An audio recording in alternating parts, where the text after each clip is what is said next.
Righto.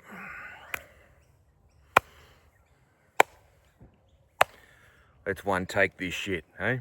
Let's one take this shit.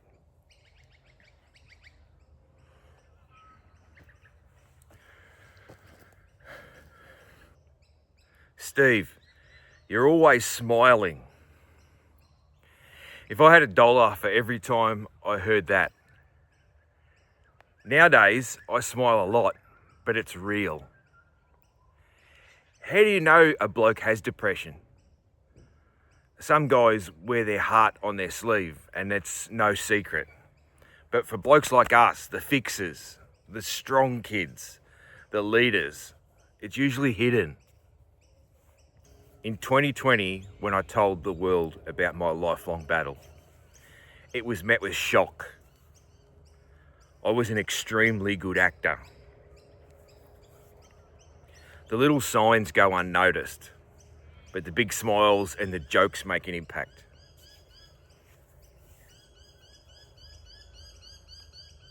Everyone has a story. Millions walk around in pain that we can't see. Remember that next time you judge, get impatient, or get selfish. It's strong to be kind. It's strong to be kind. Robin Williams. This guy made the whole world light up while he was dark inside. He's the prime example of what I'm talking about. This photo, my best mate's wedding. Mr. Social, laughing, joking, holding up the bar. I was dead inside. And an overweight, unfit mess on the outside.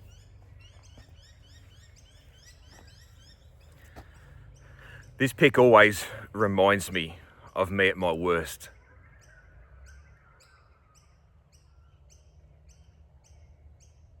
So how do we know when someone's struggling? Here's some signs to look for.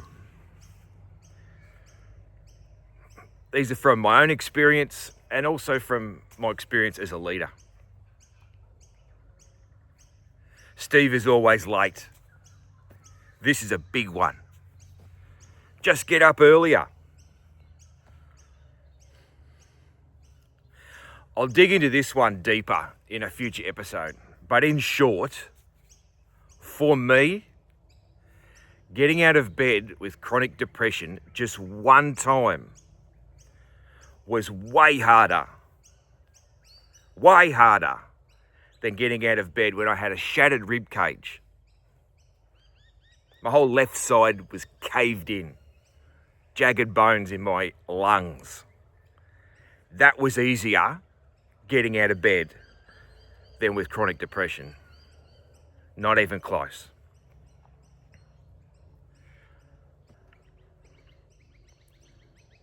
But with that depression, I still got up, turned up to work, late again, sick with anxiety, full of excuses for being late again, and with that big smile. This is a real one. Steve won't answer his phone. This used to frustrate people so much, me ignoring calls. Reality? The sound of the phone ringing gave me an anxiety attack. I had had too many bad phone calls in my life, and it became linked to stress. Phone calls about medical emergencies, car accidents. We were flat broke for so many years. So many calls about bills I couldn't pay. The sound of the phone ringing meant stress.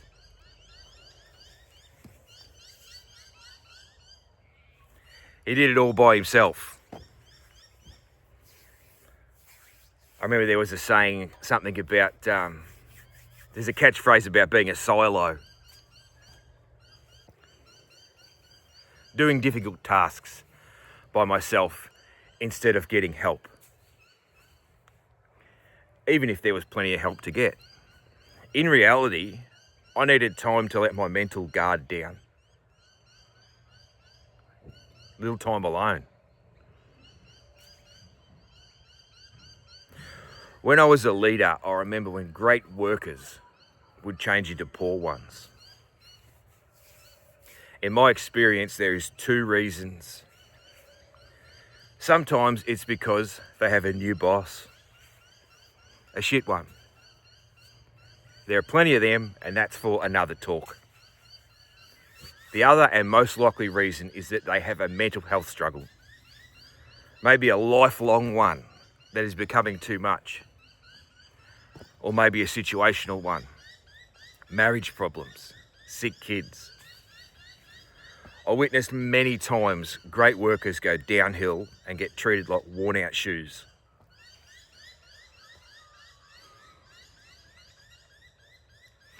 Not everyone has the self-control and acting abilities that I had.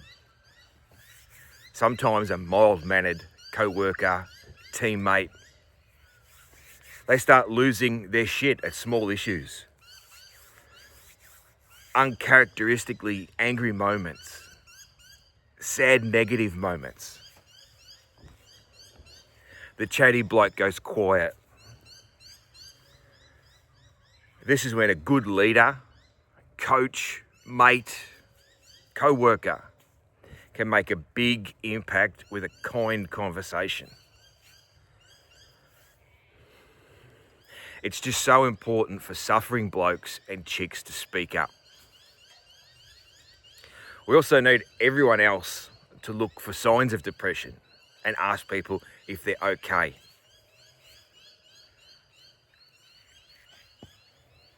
Personally,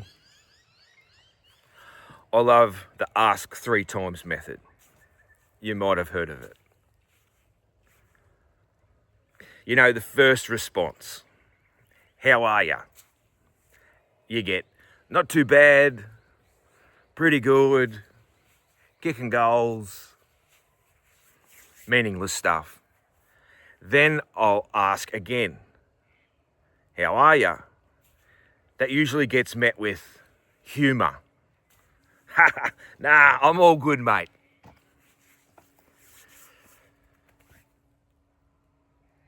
For the third ask, I like to add really and shift my tone a little.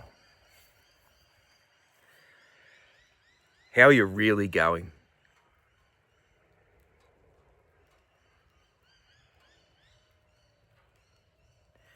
This opens up the door to a safe place.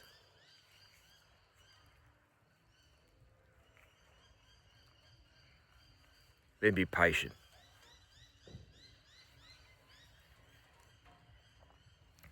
In reality, and even scientifically, people with depression and anxiety, they don't feel safe.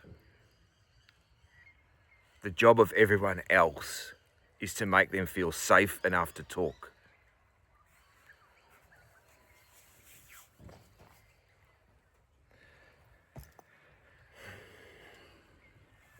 I want to take some time to remind you where my knowledge comes from. I'm a bloke who fought the black dog for 30 years and kicked its ass. I found peace. I'm so confident that I can help you.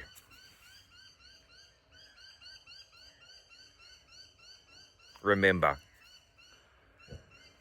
I was just like you.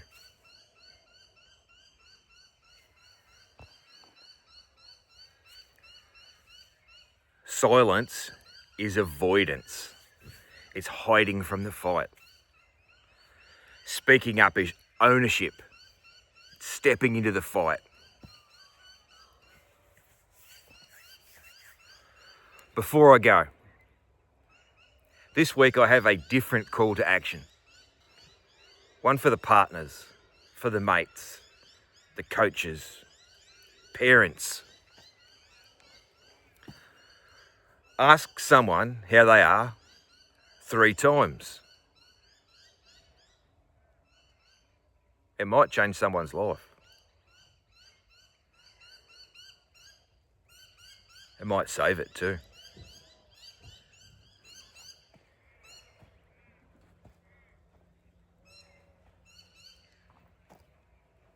I'm really keen to get in front of groups of blokes and talk about this. Footy clubs, workplaces, gyms, anywhere really. These conversations land differently in person. If you'd like to organise a talk, just reach out. Head to blokeslikeus.com or find us on Instagram at blokeslikeus.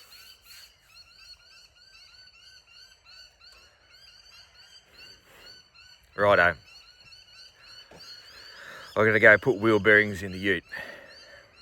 Great fun. Thanks for listening. Cheers. This podcast is based on personal experience and is not professional or medical advice. If you're struggling, please seek support from a qualified professional or someone you trust.